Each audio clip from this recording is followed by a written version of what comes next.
Bulletin లో ముందుగా headlines చూద్దాం.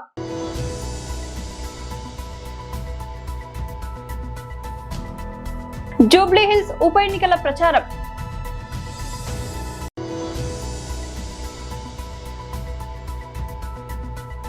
తెలంగాణ భవన్లో బీఆర్ఎస్ నాయకుల ప్రెస్ మీట్.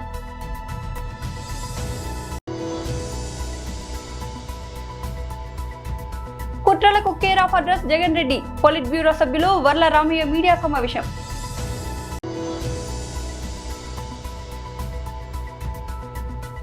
వైఎస్ఆర్సీపీ నాయకుల ప్రెస్ మీట్.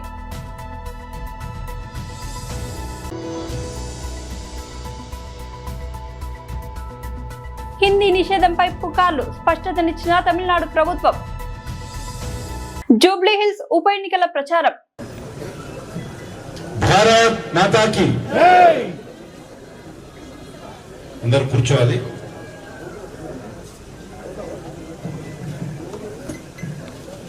మన పార్టీ తరఫున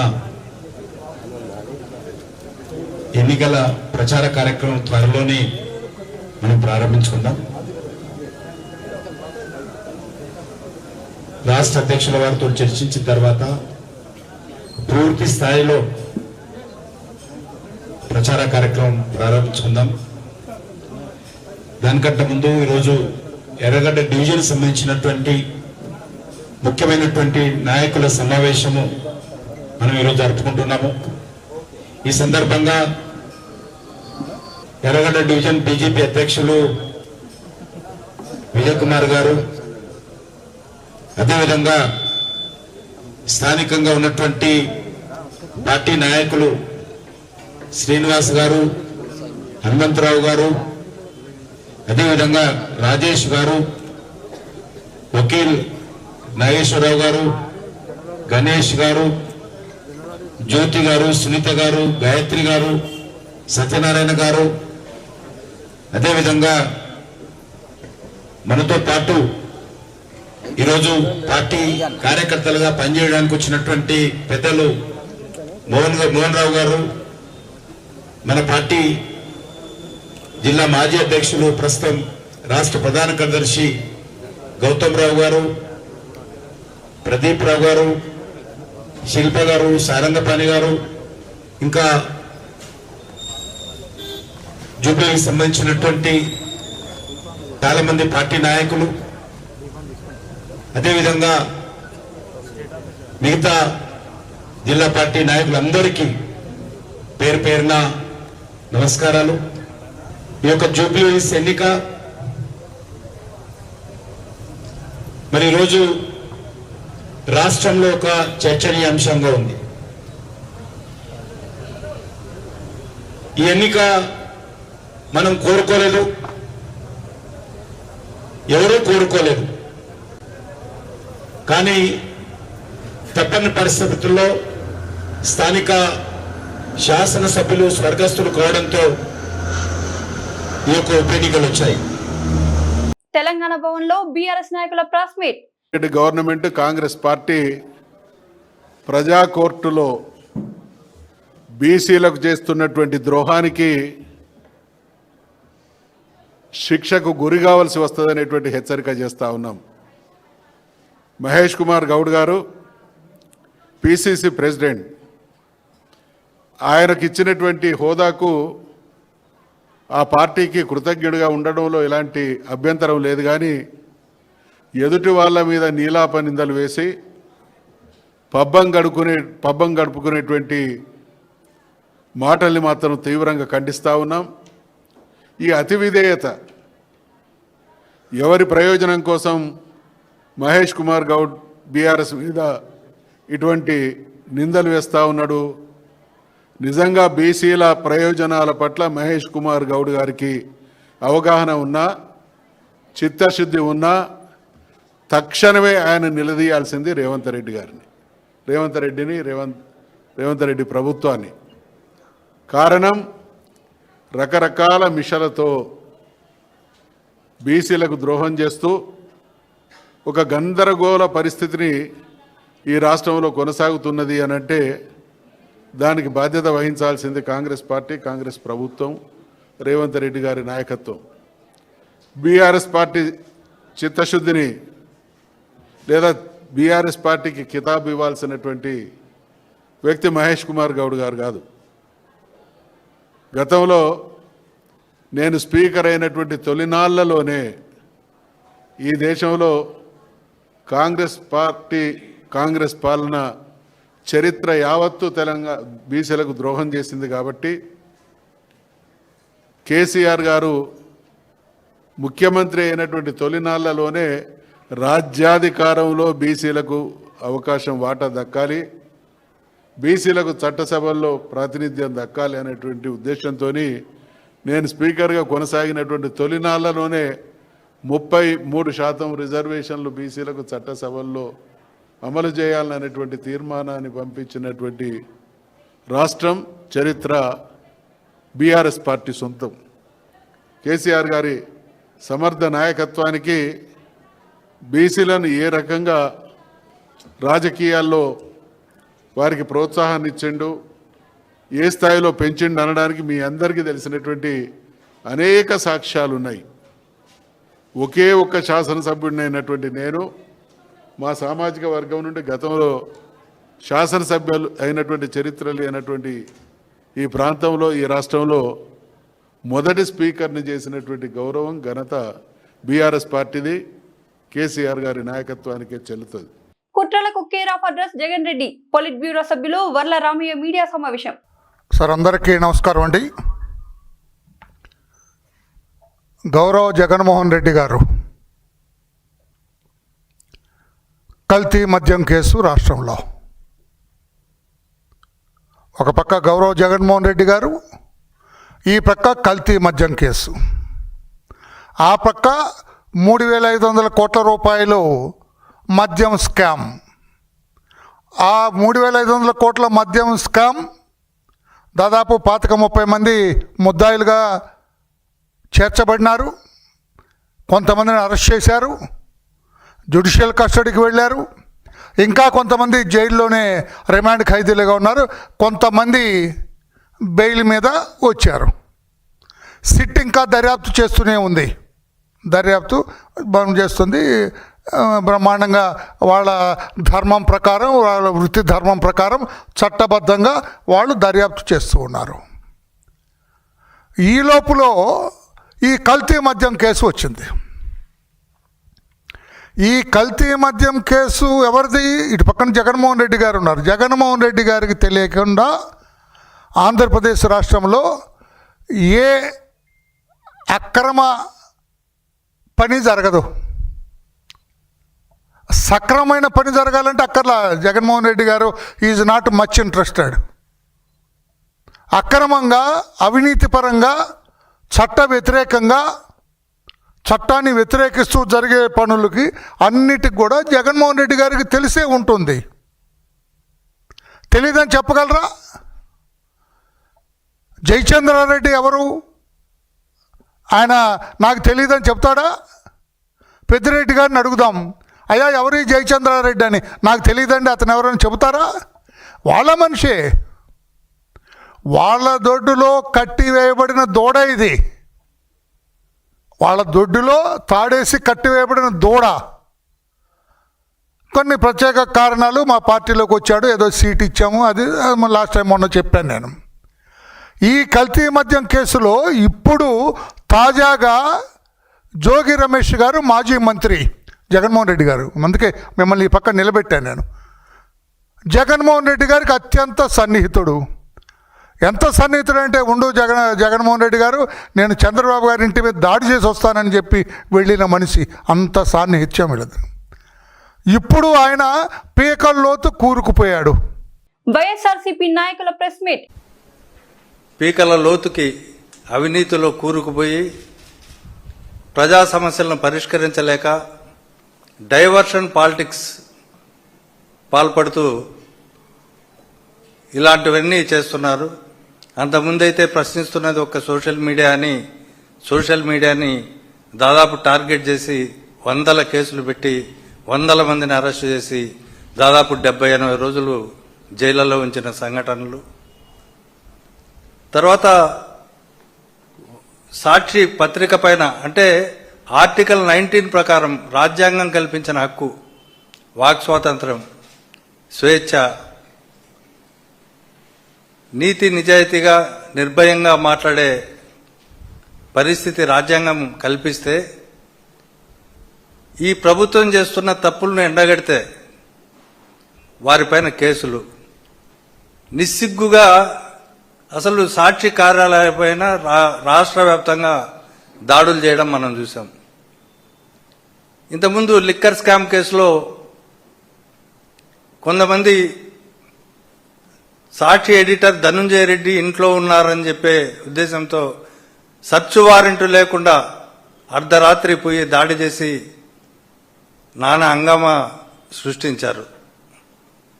ఇప్పుడు నెల్లూరులో కల్తీ మద్యం తాగి ఒక అతను చనిపోయాడని రాస్తే ఎడిటర్ పైన,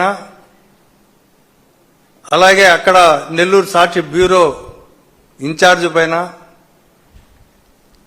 కేసులు పెట్టడమే కాకుండా ఒక కాంట్రిబ్యూటర్ని వాళ్ళ ఇంటిపైన దాడి చేశారు. ఏంటంటే కారణం అతను కల్తీ మద్యం అమ్ముతున్నాడని చెప్పి ఒక ఆరోపణ చేసి.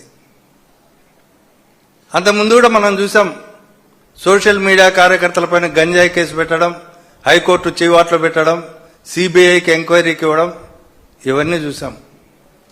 వీళ్ళు స్వామి భక్తి చాటుకునేదానికి రాజకీయ నాయకుల మాటలు విని వాళ్ళ అడుగులకు మడుగులొత్తుతూ తమ విద్యుక్త ధర్మాన్ని మర్చిపోయి కాకి డ్రెస్సును పక్కన పెట్టి పసుపు డ్రెస్సులో చాలా దారుణంగా వ్యవహరిస్తున్న సంఘటనలు జరుగుతున్నాయి. తమిళనాడులో హిందీ భాష వినియోగాన్ని నిషేధిస్తూ రాష్ట్ర ప్రభుత్వం అసెంబ్లీలో బిల్లు ప్రవేశపెట్టిందంటూ నిన్న దేశవ్యాప్తంగా తీవ్ర దుమారం రేపిన వార్తలపై స్టాలిన్ సర్కార్ స్పష్టతనిచ్చింది. ఈ ప్రచారంలో ఎలాంటి నిజం లేదని పేర్కొంది. హిందీని నిషేధించే ప్రతిపాదన ఏది తమ వద్ద లేదని అధికారికంగా ప్రకటించి ఈ వివాదానికి ముగింపు పలికింది. వివరాల్లోకి వెళ్తే తమిళనాడులో హిందీ హోర్డింగ్లు, బోర్డులు, సినిమాలు, పాటల్లో ఆ భాష వినియోగాన్ని పూర్తిగా నిషేధించేందుకు డీఎంకే ప్రభుత్వం సిద్ధమవుతుందంటూ బుధవారం జాతీయ మీడియాలో కథనాలు వెలువడ్డాయి. రాష్ట్రంలో మరో 7 నెలల్లో అసెంబ్లీ ఎన్నికలు జరగనుండడం, నూతన విద్యా విధానంపై కేంద్రంతో ఇప్పటికే వివాదం నడుస్తుండటంతో ఈ వార్తలకు ప్రాధాన్యత ఏర్పడింది. ప్రాంతీయ భాషలపై హిందీని రుద్దుతున్నారనే దానికి ప్రతిస్పందనంగానే ఈ చర్య అని డీఎంకే వర్గాలు చెప్పినట్లు వార్తలు రావడంతో చర్చ మరింత ఊపందుకుంది. ఈ పరిణామం వెనుక రాజకీయ వ్యూహం ఉందని విశ్లేషకులు వెలువెత్తాయి. బీజేపీతో పొత్తులో ఉన్న అన్నాడీఎంకేను ఇరకాటంలో పెట్టేందుకు సీఎం స్టాలిన్ ఈ ఎత్తుగడ వేశారని ప్రచారం జరిగింది. ఒకవేళ బిల్లు అసెంబ్లీకి వస్తే అన్నాడీఎంకే మద్దతిస్తే బీజేపీతో వివాదాలు వస్తాయి, వ్యతిరేకిస్తే సొంత రాష్ట్రంలో వ్యతిరేకత ఎదుర్కోవాల్సి వస్తుంది. అయితే ఈ వార్తలపై దేశవ్యాప్తంగా తీవ్ర వ్యతిరేకత వ్యక్తమవడంతో తమిళనాడు ప్రభుత్వం వెనక్కి తగ్గింది. బుధవారం రాత్రి ఈ ప్రచారాన్ని తీవ్రంగా ఖండించింది. టీఎన్ ఫ్యాక్ట్ చెక్ అనే ప్రభుత్వ అధికారిక సామాజిక ఖాతా ద్వారా ఒక ప్రకటన విడుదల చేసింది. హిందీ భాష నిషేధానికి సంబంధించిన బిల్లు ప్రతిపాదన ఏది తమకు అందలేదని తమిళనాడు శాసనసభ కార్యదర్శి స్పష్టం చేశారని ఆ ప్రకటనలో పేర్కొంది. దీంతో ఒక్కరోజుగా సాగిన ఉత్కంఠకు తెరపడినట్లయింది. తొలుత డీఎంకే సీనియర్ నేత టీకేఎస్ ఇలంగోవన్ మాట్లాడుతూ తాము రాజ్యాంగానికి కట్టుబడి ఉంటామని, దానికి వ్యతిరేకంగా ఏమి చేయబోమని వ్యాఖ్యానించడం గమనార్హం. చౌటుప్పల్ మున్సిపల్ కేంద్రంలోని దివీస్ ల్యాబొరేటరీస్ పరిశ్రమను కాపాడేందుకు పేద రైతుల పొట్టగొడతారా అని సిపిఐ జాతీయ కార్యదర్శి మునుగోడు మాజీ ఎమ్మెల్యే పల్లా వెంకటరెడ్డి అన్నారు. నేడు చౌటుప్పల్ మున్సిపల్ పరిధిలో త్రిబుల్-ఆర్ అలైన్మెంట్ ప్రకారం భూములు కోల్పోతున్న రైతులను భూములను ఎమ్మెల్సీ నెల్లికంటి సత్యంతో కలిసి పరిశీలించారు. ఈ సందర్భంగా ఆయన మాట్లాడుతూ త్రిబుల్-ఆర్ ను అశాస్త్రీయంగా ఓఆర్ఆర్ రోడ్డు నుంచి 40 నుంచి 60 కిలోమీటర్లు తీసుకుని చౌటుప్పల్ కు ఉత్తర దక్షిణ ప్రాంతంలో 28 కిలోమీటర్లు ఎందుకు కుదించారని ఆయన నిలదీశారు. త్రిబుల్-ఆర్ అలైన్మెంట్ ను పాము వంకర లాగా తిప్పుతూ ఒక చోట 50 కిలోమీటర్లు, మరో చోట 60 కిలోమీటర్లు, చౌటుప్పల్ దగ్గర వచ్చేసరికి 28 కిలోమీటర్లు ఎన్ని రకాలుగా మార్చడం వెనుక ఉన్న అంతర్యం ఏమిటో బయట పెట్టాలన్నారు. ఓఆర్ఆర్ నుండి త్రిబుల్-ఆర్ అలైన్మెంట్ సమాంతర దూరం నుంచి మార్చాలన్నారు. ప్రస్తుత అలైన్మెంట్ దివీస్ ఫార్మా కంపెనీ కాపాడడం కోసమే మార్చినట్టు తెలుస్తుందన్నారు. ఫార్మా కంపెనీల కోసం కాకుండా పేద రైతులను దృష్టిలో పెట్టుకుని శాస్త్రీయంగా అలైన్మెంట్ చేయాలని, సన్న చిన్నకారు రైతులను నాశనం చేసి వారి శవాలపై రోడ్లు నిర్మిస్తామంటే చూస్తూ ఊరుకోమన్నారు. ఎమ్మెల్సీ నెల్లికంటి సత్యం మాట్లాడుతూ చౌటుప్పల్ మండలంలో ప్రస్తుత అలైన్మెంట్ మూలంగా విలువైన భూములను, ఇండ్లు, తమ ఫ్లాట్లకు కూడా భారీ నష్టం వాటిల్లుతుందని, త్రిబుల్ ఆర్ అలైన్మెంట్ 60 కిలోమీటర్ల దూరానికి మార్చాలని, అక్కడ కూడా భూమి పోయే రైతులకు 2013 భూసేకరణ చట్టం ప్రకారం భూమికి భూమి ఇవ్వాలని, లేని ఎడల బహిరంగ మార్కెట్ రేట్ ప్రకారం 3 రెట్లు నష్టపరిహారం చెల్లించాలని అన్నారు.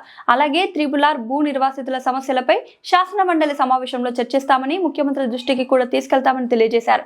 అలా కాకుండా ఫార్మా కంపెనీల కొమ్ము కోస్తూ పేద రైతుల జీవితాలతో చెలగాటమాడాలని చూస్తే ఊరుకునేది లేదని ఎమ్మెల్సీ నెల్లికంటి సత్యం హెచ్చరించారు. ఇది చాలా అన్యాయం. ఎందుకంటే మరి భూమి ఇవాళ పోతున్నటువంటి వాళ్ళు మరి మార్కెట్ రేటు చాలా అత్యధికంగా ఉన్నది.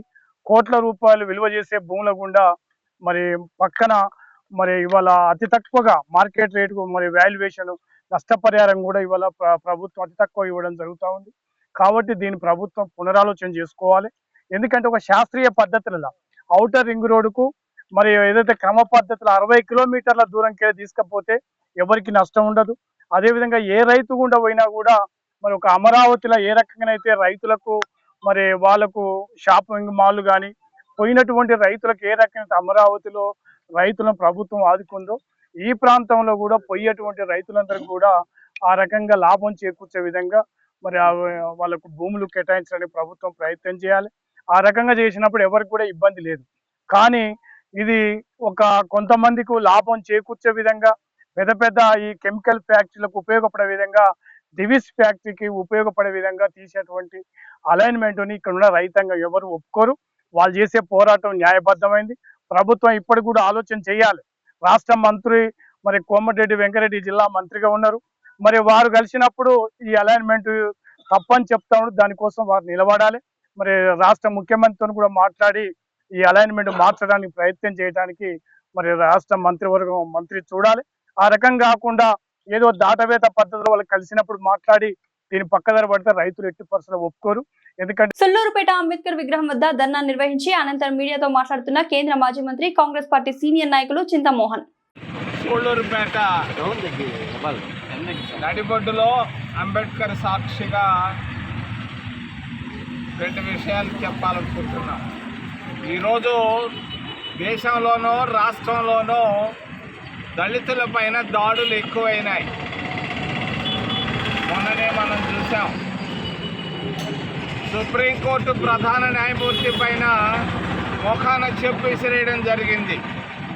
క్రితంలో ఎక్కడ ప్రధాన న్యాయమూర్తుల పైన చెప్పు విసిరేయడం జరగలేదు. కేవలం దళిత ప్రధాన న్యాయమూర్తి అయినందువల్ల ఆయన పైన ముఖాన చెప్పు విసిరేయడం జరిగింది. ఇది చాలా భారత రాజ్యాంగానికి ఇది ఒక గొప్ప అపకీర్తి, దేశ ప్రతిష్టకు కూడా అపకీర్తి అని నేను తెలియజేస్తున్నాను. అంతేకాదు, మొన్న హర్యానాలో తెలుగు ఐపీఎస్ ఆఫీసరు ఒక దళితుడు కాల్చుకొని చచ్చిపోయాడు. కేవలం ఆయన దళితుడు కావడం, ఆయన పైన అవమానాలు. మూడవది, అంబేద్కర్ విగ్రహాన్ని చిత్తూరు జిల్లాలో, చంద్రబాబు నాయుడు జిల్లాలో పట్టపగలు నిట్ట నిలువున కాల్చడం జరిగింది. దీనంతటినీ మేమందరం కాంగ్రెస్ పార్టీ తరఫున ఖండిస్తున్నాం. చివరిలో జిఎస్టీ పైన కర్నూలులో మీటింగ్ పెడుతున్నాడు చంద్రబాబు నాయుడు మోడీ గారికి. 15 కోట్ల రూపాయలు ఈరోజు ఖర్చు పెడుతున్నాడు. నేను అడుగుతున్నాను చంద్రబాబు. షాద్నగర్ పట్టణంలో బీసీ ఐక్యత స్ఫూర్తి మరింత బలపడుతోంది. టీఆర్పీ పార్టీ అధ్యక్షుడు ఎమ్మెల్సీ తీన్మార్ మల్లన్న బీసీల చైతన్యమే భవిష్యత్ రాజకీయ దిశను నిర్ణయిస్తుందని అన్నారు. బుధవారం షాద్నగర్ పట్టణంలోని హోటల్ గోదావరి సమీపంలో నిర్వహించిన బీసీ ఆత్మగౌరవ సమావేశంలో ఆయన ముఖ్య అతిథిగా పాల్గొన్నారు. ఈ సందర్భంగా బీసీ మహాసభ రంగారెడ్డి జిల్లా యువత విభాగం అధ్యక్షుడు శ్రీధర్ వర్మ ఆధ్వర్యంలో 100 మందికి పైగా కొత్త సభ్యులు టీఆర్పీ పార్టీలో చేరారు. మల్లన్న వారిని కండువా కప్పి సాదరంగా ఆహ్వానించారు. అనంతరం మల్లన్న మాట్లాడుతూ బీసీల ఆత్మగౌరవం, రిజర్వేషన్లు, రాజ్యాధికారం కోసం పోరాడే పార్టీగా టీఆర్పీ రూపొందింది. 78 ఏళ్ల పరిపాలనలో బీసీలు రాజ్యాధికారానికి దూరంగా ఉండబడ్డారు. కానీ ఇక పరిస్థితులు మారాయి. గ్రామ స్థాయిలో నుంచి రాష్ట్ర స్థాయి వరకు బీసీలు చైతన్యవంతంగా ఐక్యమవుతున్నామన్నారు. విస్తృతంగా జైన్ అవుతా ఉన్నారు. 78 సంవత్సరాల్లో ఈ అగ్రకుల పాలకులు చేస్తున్నటువంటి మోసాన్ని బీసీ సమాజం పసిగట్టింది. చరిత్రలో మొట్టమొదటిసారిగా గతంలో కాంగ్రెస్ కండువాలు మోసినాం భుజాల మీద వేసుకొని, గతంలో బీజేపీ కండువాలు మోసినాం, గతంలో టీఆర్ఎస్ కండువాలు మోసినాం.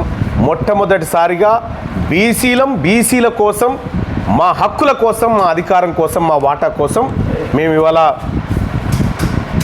మా రాజ్యాధికారం వైపు ముందుకెళ్తా ఉన్నాం.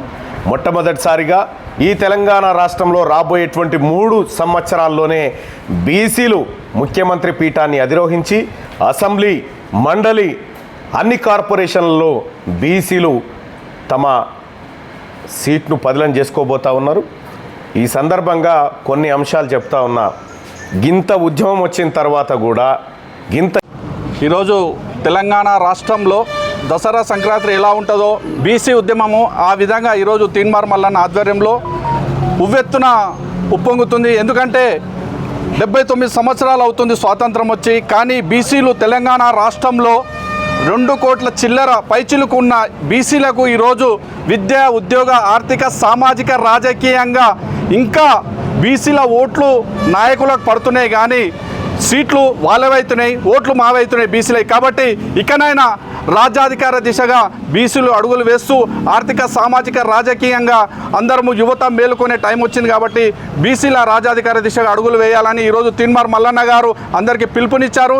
ఈరోజు మేము బీసీ మహాసభ యువత, రంగారెడ్డి జిల్లా యువత అధ్యక్షులుగా ఉన్నాము. కాబట్టి బీసీ అన్ని కులాలు కూడా కలిసి పని చేయాలనే ఆలోచనతో తీన్మార్ మల్లన్న మమ్మల్ని కూడా పిలవడం జరిగింది. కాబట్టి ఈరోజు ఈ కార్యాచరణకు అందరం కూడా ఒక వారధిగా పనిచేయడం వల్ల రాబో కాలంలో బీసీల రాజ్యాధికార దిశగా అడుగులు వేయడం జరుగుతుంది. కాబట్టి ఈరోజు గత అన్ని ఎలక్షన్లో చూస్తున్నాము, ప్రతి నాయకులు బీసీలను ఒక ఓటు బ్యాంకుగానే చూస్తారు, కానీ వాళ్ళకు కనీస సౌకర్యాలు కానీ కనీస రిజర్వేషన్లు కానీ కల్పించడం లేదు. కాబట్టి దీనిపైన ఇక 70-80 ఏళ్ళు చూసిన బీసీలు విసిగి వేచారి. బులెటిన్ ముగించే ముందు హెడ్లైన్స్ మరోసారి.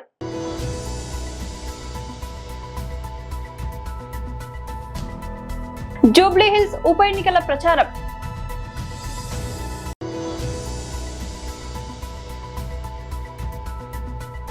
తెలంగాణ భవన్లో బీఆర్ఎస్ నాయకుల ప్రెస్ మీట్.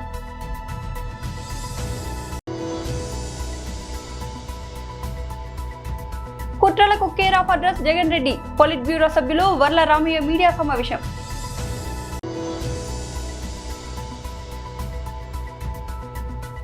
వైఎస్ఆర్సీపీ నాయకుల ప్రెస్ మీట్.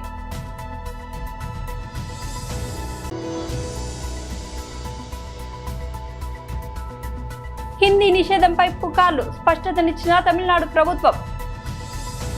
ఇది ఇవాల్టి బులెటిన్ అప్డేట్. మరొక బులెటిన్ లో మళ్ళీ కలుద్దాం.